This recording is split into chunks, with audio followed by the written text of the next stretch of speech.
예, 2월 22일 보내드리고 있는 서종욱의 법대로 2부 순서입니다. 1부에서는 윤석열 대통령의 석방 가능성을 집중적으로 짚어봤고 새로운 변수가 지금 생겼기 때문에 그리고 2부에서는 또 그 석방 가능성이 높으면 높을수록 또 기각 가능성도 저는 높다고 보거든요. 어차피 같이 가는 거네. 예, 탄핵 기각 가능성도. 그런데 이제 헌재가 지금 그것을 뭐 지금 확실한 건가요? 그 다음 주 화요일 날 20일 날 마지막 최후 진술 듣고 그 다음에 3월 11일인가요? 그 한 2주 후에 화요일 날 선고한다. 이건 그대로 가는 것 같습니까? 좀 변수가 생겼죠? 저는 이게 변수가 많을 거로 보는 게요. 네.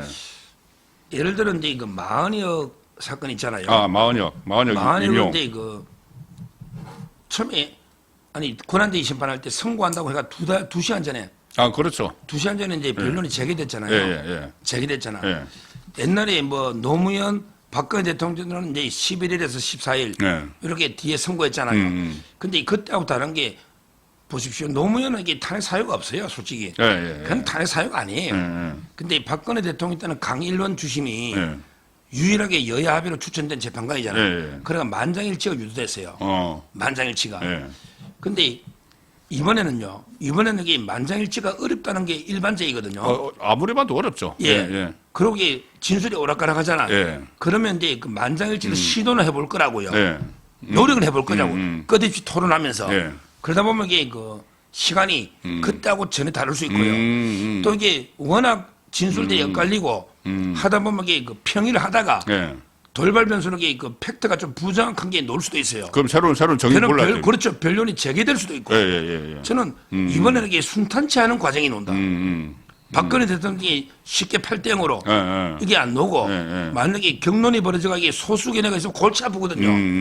예를 들어 이게 6대 2다. 5대 3이면 난리 나잖아요. 6대 2로 인용돼도 문제고 5대 3으로 기각돼도 문제잖아. 그렇죠. 그럼 이게 최대한 서로게 설득하면서 토론해 볼 거라고. 그래서 의외로 이게 시간이 늘어날 수도 있고 또 변론이 재개될 수도 있고 다양한 게 변수가 있다. 순탄하게 옛날처럼 2주 뒤에 순탄하게 놀 것진 않아요. 그러면 이제 좀 더 변론이 더 꺼려질수록 기각 가능성이 더 높아진다고 보시나요? 그렇죠. 아무래도 반대하는 사람이 많으니까. 그렇죠. 기각 가능성이 높아지는데 저희들이 일부에서 윤석열 대통령 석방 가능성을 퍼센테이지로 했는데 뭐 나중에 안 맞아도 괜찮습니다. 왜 그러냐면은 이게 저희들이 이제 정상적으로 여러 가지를 가지고 전망을 해보는 것이고 그 맞지 않는 것은 또 변수들도 있고 또 이 현재에서 워낙 지금 좌편향돼 있는 상황이긴 해서 예측하기는 어렵지만은 탄핵 기각 가능성은 몇 퍼센트 정도로 보세요? 지금 이제 그 경찰에 제가 이게 최고급 정보를 다루는 분 이런 못 밝히지만 분은 이제 한 30% 정도로 봐요. 30%. 기각이 30. 인용이 70. 그렇죠. 인용이 70. 그거 이게 우리한테 불리한 거죠. 지금 현재. 경찰에서. 그다음에 그 학계에서도 헌법학자가 한 760명 돼요. 그런데 저 통계는 모르지만 제가 헌법학계 회장했던 몇 분 물어보니까 한 6대 4 정도 분위기는 인용. 인용 60, 기각 40. 이렇게 보고 있는데 근데 저는 변수가 있는 게 요게 이제 그 실명제입니다. 재판 실명제. 실명제죠. 이게 변수예요. 실명제. 자기 이름을 걸고 하잖아요. 근데 이게 근데 이름이 안 놓으면 부담이 없지, 소신껏. 근데 예를 들어, 근데 대표적으로 지금 현재 그 순서는 이제 그 가장 강성은 김복형으로 봐요. 김복형. 그다음에 정영식. 정영식은 이제 책임이 따르거든요. 강성이라는 것이 이제 기각이 돼야 된다고 당위성을 강조하는. 가장 확실한 게 기각표. 저쪽에는 가장 확실한 인용표가 4표가 있잖아요. 문영배, 이미선, 정계선, 정정미. 이거는 볼 필요가 없어요. 그거는 100% 이준석 4명 딱 그거죠. 이준석, 방통위원. 근데 우리는 이제 그런 확신을 못 하는데 저 좌파들은 편하지. 일단 4명이야. 4명 확보. 확보죠. 근데 우리는 지금 가장 기각 안정 확실하게 보는 게 지금 일반 법조계 1순위 김복형, 2순위가 정영식. 그다음부터는 이게 확신을 못 하는 거예요. 조한창 이게 그 국민의힘의 추천은 맞는데 인사청문회 때 약간 좀 흔들리는 모습. 거기다가 윤 대통령이 지명했다고 해요. 제가 추적해봤어요. 윤 대통령이 관여했대. 근데 마지막에 조금 이게 막 삐끗했잖아요. 그래서 후보를 바꾸려고 했다는 이야기했어요. 자기도 알겠네. 자기도 섭섭하지. 이런 비유까지 제가 하는 게 맞는지 모르겠는데 예. 하여튼 이 조한창이가 세모다. 예. 그다음 삼순이. 그런데 저는 그래도 이게 그 국민의힘의 추천이잖아. 네. 근데 국민의힘의 당원들은 압도적으로 80, 90% 이상이 반대하잖아요. 네. 자기가 버티기는 힘들 거야. 그렇지. 비난 예, 여론에. 예. 그렇고요. 예. 그다음에 김형두. 김형두가 네 번째다. 예. 김형두는 이제 그 김명수가 추천하긴 했는데, 예. 근데 판결만 저는 보면요. 예. 판결만 보면 이게 김형두가 저쪽 편에 서는 걸 본 적이 없거든요. 아, 예. 저쪽에 그 원래 재판관들이 바뀌기 전에 예. 문재인 때요. 예. 문재인 때 그 독수리 오형제를 하면서 이게 우리법 오형제가 있었거든요. 그렇죠. 유남석이부터. 예, 맞아요. 그때 싱크로율이 90% 넣었다고. 아, 예. 근데 김영두는 제가 100% 우파 쪽에 판결이 넣었거든요. 그리고 성향을 보면 이게 다 우파래요. 예. 저는 의외로 김영두가 의외로 그 소신껏 질문을 잘 많이 하잖아. 예. 그래서 저는 지금도 이게 제 개인 생각은 예. 힘을 들어서 4대 4다. 왜 실명제니까. 예. 아직은 4대 4다. 아, 실명제니까. 최악의 경우는 5대 3이 되더라도 예. 되는데 그러면 이게 늦어지겠다. 예. 그러니까 제가 보기에 그냥 5대 3이다 이러면 기각 안 하고요. 예. 미뤄버릴 가능성이 있어요. 예. 제가 걱정은 이거에 오히려 원래는 이게 형사재판이 있으면 탄핵재판을 정지하고 헌법재판소법 51조에 있죠. 예, 51조. 예. 그거로 갈까 싶고 걱정이 지금은 아, 아예 밀어버린다. 합의가 안 되면 기각을 안 시켜주고 예. 그냥 합의가 안 되니까 예. 우리는 이게 보겠다. 형사로 넘겨버리면 예. 그러면 그 재판이 집중심리해도 또 6개월 1년 걸리잖아. 예. 1년은 걸린다고. 예. 그럼 대통령이 1년 동안 결론이 안 나. 예. 그렇네. 이런 우려도 있습니다. 오히려 지금은 기각을 안 시켜주고 51조로 해가지고 형사재판을 미뤄버리면 기각 안 시켜주고. 그래서 저는 이게 기각될 때라도 빨리 기각 판결해라. 왜 이제 와서 형사재판 보느냐. 그건 말이 안 되잖아요. 그래서 저는 아무리 봐도 왜 저 이야기 또 하느냐면 지금 그 내부 소식인데 예. 밥을 이게 4명씩 밥을 먹는데 밥 먹는 게 중요하거든요. 아 이게 밥이 중요합니다. 같이 이게 식구란 게 밥을 같이 먹는다는 게 먹을 식자의 입구자예요. 보통 이 밥 먹으러 같이 갈 때 4명 같이 많이 가거든요. 한 테이블에 4명 앉으니까. 그러니까요. 근데 4명이 서로 밥도 따라 먹는다는 거야. 그만큼 이게 분열이 있고 직원들도 이게 내부가 어수선하다는 거예요. 아, 그렇다는 이야기도 있어요. 아니, 평의할 때도 딱 4대 4로 갈린다는 이야기. 그래. 이번에 그 기간 연장해주고 안 주고 할 때 있잖아. 뭐 대통령이 한결 연계해달라 했잖아. 그것도 4대 4라는 잖아요. 따라서 저는 지금도 이게 상당히 기대는 하고 있는데 객관적으로는 아직도 솔직히 말하면 이게 인용이 된다는 게 약간 높기는 맞아요. 그렇지만 저는 우리 실명제에서 그 자기 추천한 걸 무시 못하고 우리 우파 쪽의 여론은 압도적으로 반대잖아. 그렇죠. 그래서 저는 뭐 개인적으로는 이게 4대 4면요 5대 5 아니냐 이렇게 보고 있어요. 예, 그러니까 어쨌든 김복형, 정형식, 조한창, 김형두 이 네 사람만 확고하게 의지를 가지고 그리고 이것은 정말 약간의 어떤 부분적인 문제는 발견이 될 수 있지만 대통령 파면까지는 아니다는 생각만 딱 가지고 있으면은 마흔역을 집어넣던 마흔을 집어넣어도 그 5명이잖아요. 집어넣던 어떻게 하든 이게 기각으로 갈 수가 있는데 이제 그 기각이 될 것 같으면은 또 문형배가 아예 끊어버릴 수도 있다. 그게 문제죠. 51조 집어넣어가지고. 근데 만약은 어려운 만약을 집어야면요. 더 늦춰져야죠. 문형배하고 이민석이 나갈 것 같아. 아, 4월 18일 날 나가죠. 그러니까 만약을 집어열려면 아직까지 선고일도 안 잡히잖아. 예. 안 선고일 잡고. 안 잡힌 겁니다. 그러면 이게 최상목이가 뭐 그 날짜로 임명할 리 없잖아. 어차피 시간 재량이 있잖아요. 예. 그러니까 제 말은 그러고 나서 만약에 들어오잖아요. 그러면 이게 변론을 갱신해야 되거든요. 지금 갱신도 이게 아주 복잡합니다. 예. 한 2-3번 이상 걸려요. 이번에 간이 갱신한다고 지금 이재명 재판에 대법원의 규칙을 바꿨거든요. 정리하고 녹취록 다 안 트는 걸로. 그런데 갱신하려면 이게 기존 10몇 명 정인 녹음 파일을 또 털어야 돼요. 그러면 이게 몇 번 잡히기 때문에 만약이가 들어오면 문형배 이미선이가 퇴임이 4월 18일이니까 저는 만약에는 이게 이제 더 이상 들어오기 어렵다. 왜? 지금 종결이잖아요. 25일. 종결하고 들어오면 이게 또 참여권이 없어요. 갱신 안 하면. 투표에 참여할 수가 없다고. 그래서 저는 8명으로 가는데 아마 이게 6대2까지 넣으면 아마 이게 우리 우파 쪽에 최하 3명은 난리 나지 않을까 이래 보입니다. 그래서 저는 그제 제가 그 말씀을 계속 들었는데 그러니까 이 기각 의지를 가지고 있는 헌법재판관들에게 명분을 계속 줘야 될 것 같아요. 그렇죠. 기각을 할 수 있는 명분. 명분도 주고 또 하나는 사실 이 여론이 굉장히 중요합니다. 여론에서 그러니까는 여론이라는 게 지난번에 박근혜 전 대통령 때는 허무하게 여론전에서 밀려서 그러니까 여론을 의식을 하지 않을 수가 없는 것이죠. 그러니까 헌법재판관들은 또 법원 판사들하고 좀 다르다고 해요. 여론에 민감하기 때문에 그러니까 만약에 이것을 이 많은 국민들의 뜻에 반하게 만약에 그 파면을 하거나 인용을 하면은 후폭풍이 있을 거라는 것도 그건 민심이니까 민심에 후폭풍이 있을 거라는 것도 계속 인식을 시키고 또 명분을 만들어줘야 되는데 그 명분 중에 지금 크게 이제 두 가지가 지금 무너지고 있는 것 같아요. 두 가지가 무너지고 있는데 가장 저는 그 앞으로 변수 중에 하나가 25일 날 일단 그 다음에 변론을 하더라도 25일 날 윤석열 대통령의 최후 변론은 하는 거죠.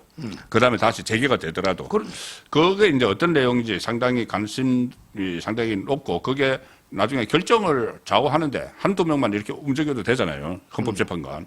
그런데 저로 어떤 내용이 담길 걸로 예상을 하십니까? 모르겠어요. 그 시간은 무제한이죠, 무제한. 네, 무제한이에요. 예. 변호인들은 이게 2시간이고 예. 그때 박근혜 대통령 때는 그 4,900자를 대독을 했어요.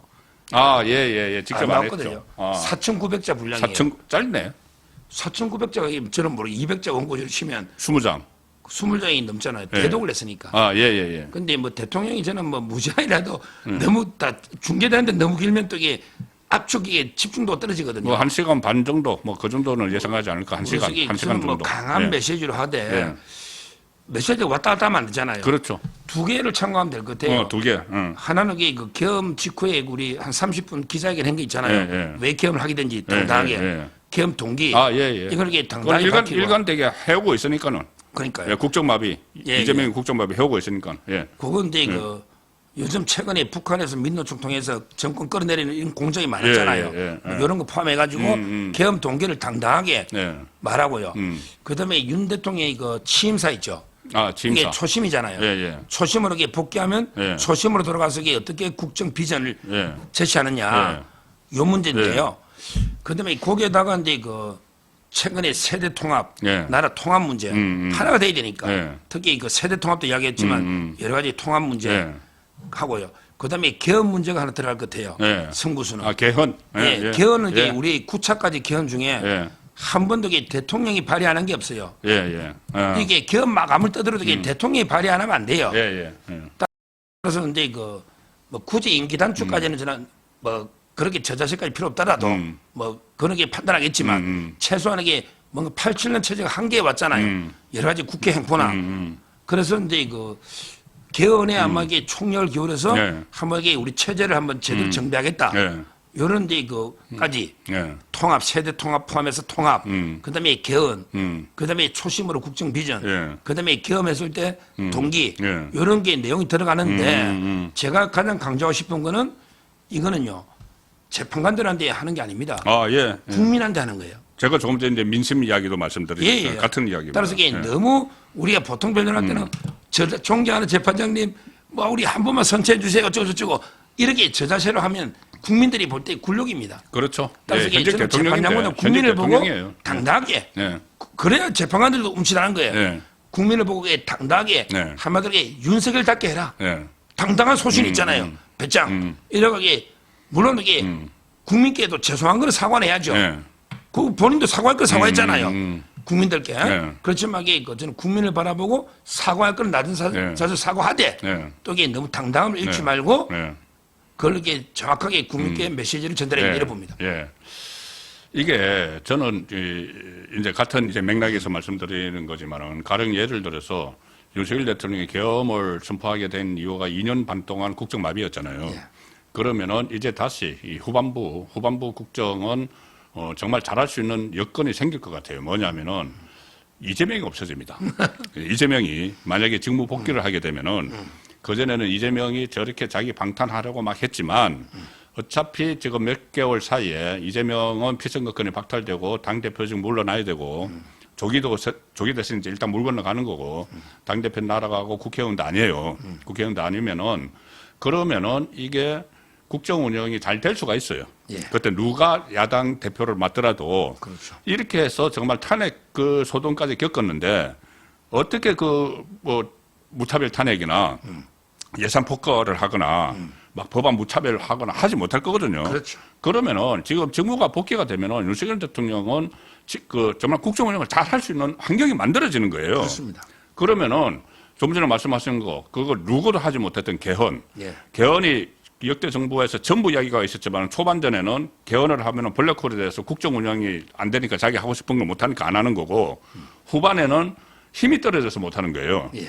그런데 지금 상황에서는 개헌을 할 수 있는 적기죠. 거쳤깁니다. 예, 아주 적깁니다. 대통령 말고는 못해요. 그것이 대통령이 내가 일종의 뭐 명예회복을 하겠다고 한다든지 개헌을 통해서 우리나라 그 무거운 숙제를 하나 해결을 하겠다. 예. 그거 해서 개헌에 하고 좀 전에 말씀하신 대로 임기 단축 부분은 저는 좀 들어가는 게 좋다고 생각을 예, 해요. 예. 4년으로 하면은 어차피 선제적으로 이 4년 되는 시점에 새로운 대통령이 나오도록 해서 이렇게 돌아가면은 그것도 일정 부분을 책임을 지는 부분이 되는 거거든요. 예, 예, 그렇죠. 임기를 1년 단축시키면은.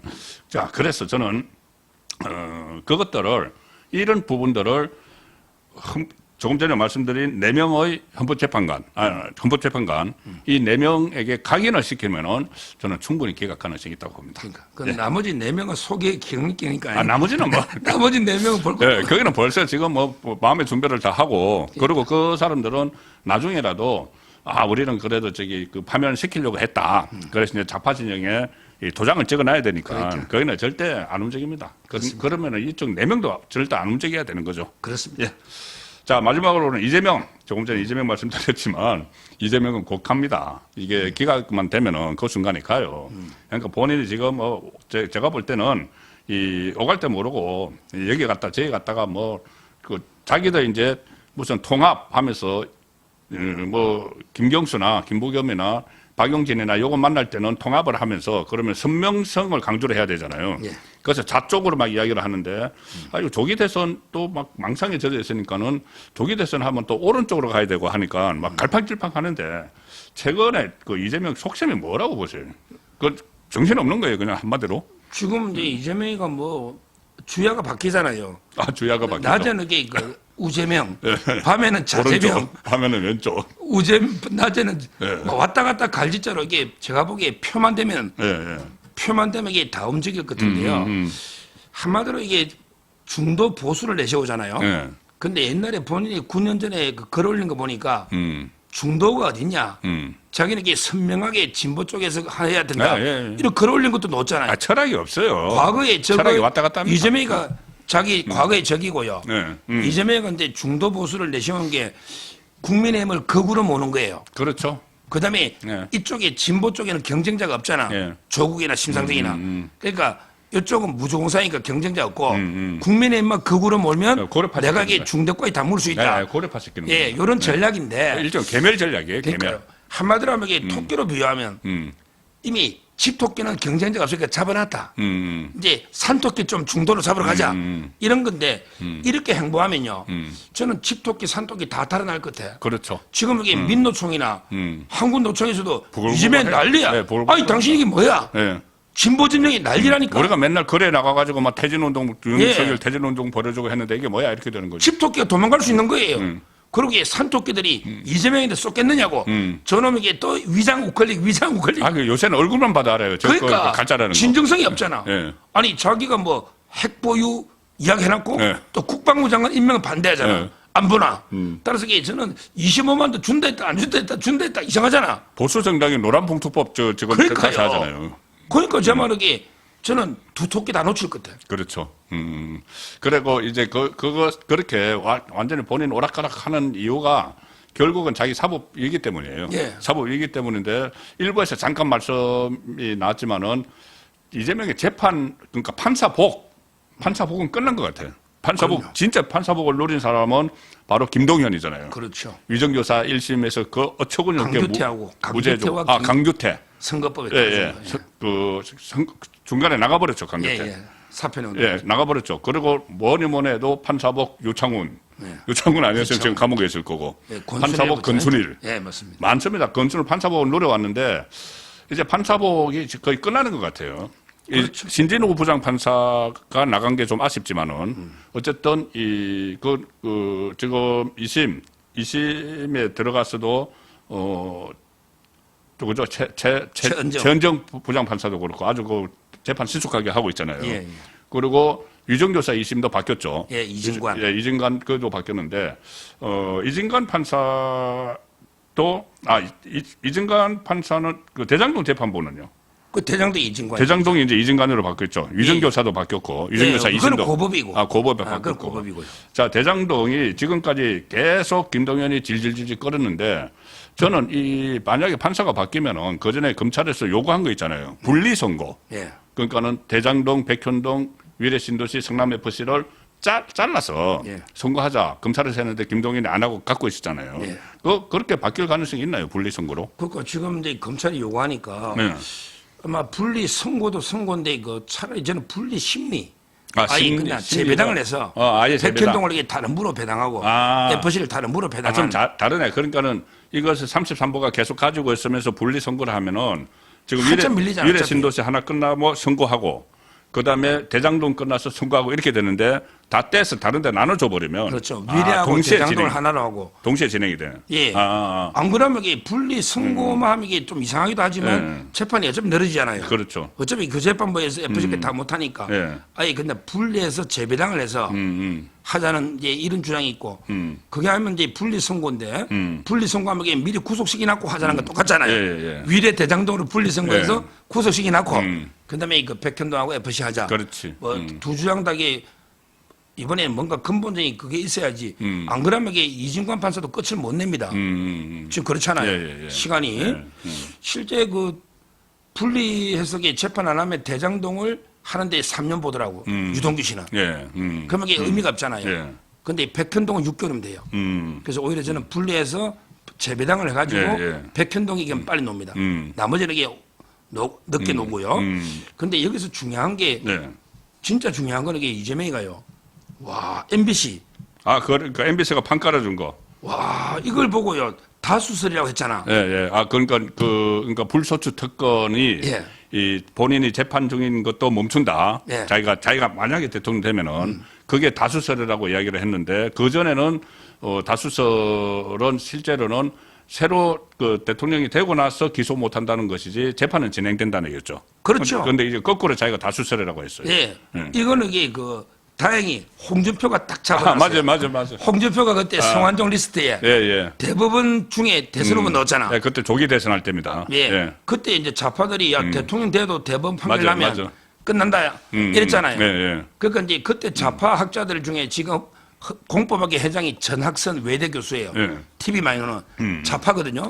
근데 그때 홍준표가 미우니까 재판이 계속 됩니다. 그러니까 홍준표 날아갑니다. 홍준표 대통령 돼도 날아갑니다. 금방 홍준표 날아갑니다. 또 선거해야 됩니다. 이거죠. 이렇게 좌파 임지봉 서강대 교수도 그러고 그때 10명을 조사한 게 있어요. 국민일보에. 예. 10명. 그래요? 국민일보에. 예. 기사도 있어요. 예. 7대3.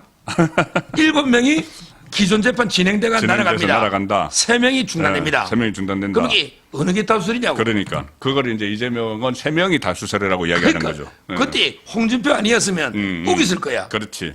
근데 문제는요. 그럼 이건 누가 결정하느냐. 헌재에서 하죠. 그러니까. 어. 그래서 제가요. 이 중요한 거 방송에 한번 쓰면서요. 예. 이번에 법원 발의한 것 중에 후임 재판관이 안 오면 6개월 더 하는 게 있죠. 더 하는 거 있죠. 그게 그 복귀양. 예.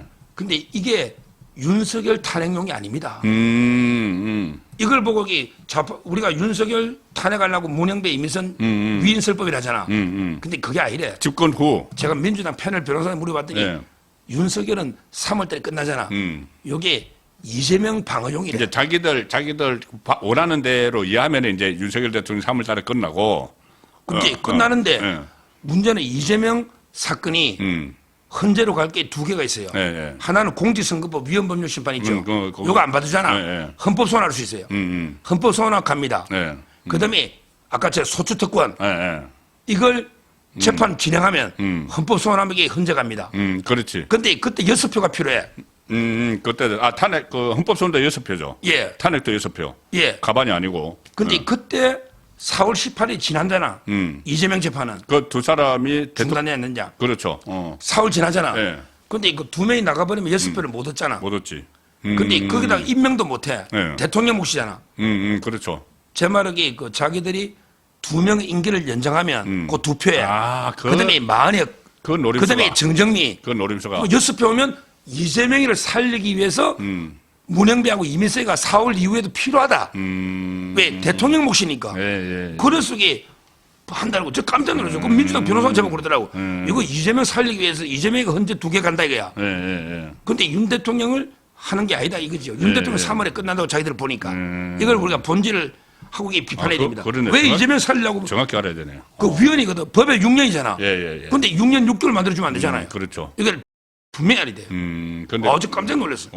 그런데 위헌 법률을 또 만들려고 하네요. 그렇습니다. 그럼 그거는 또 거부권도 행사해야 되지만은 위헌 법률 심판까지 또 해야 되네. 그것도. 그러니까 지금 상당히 어쨌든 이재명 살리기 위해서 예. 모든 수단 방법을 다 쓰고 있고 이재명도 계속 오락가락하는 그런 행태를 보이고 있는데 맞습니다. 어쨌든 조금 전에 저희들이 말씀드린 대로 윤석열 대통령에 대한 탄핵 심리가 빨리 기각이 되고 그리고 또 구속에서 석방이 되고 한 상태에서 뭐 재판은 이제 받겠죠. 재판은 받지만은 재판이 또 대법원까지 또 가야 되는 상황이고 그 사이에 윤석열 대통령이 우리 국민에게 정말 그 국민 행복을 위한 성과를 내면은 개헌 같은 거 성과를 내면은 이게 상황이 또 호전이 될 수 있는 그런 길은 충분히 열려 있다고 봅니다. 예, 그렇습니다. 그래서 오늘 1부에서는 윤석열 대통령의 석방 문제, 2부에서는 기각 문제에 대해서 심층 분석을 해봤습니다. 예, 다음 주에 또 뵙겠습니다. 고맙습니다. 감사합니다.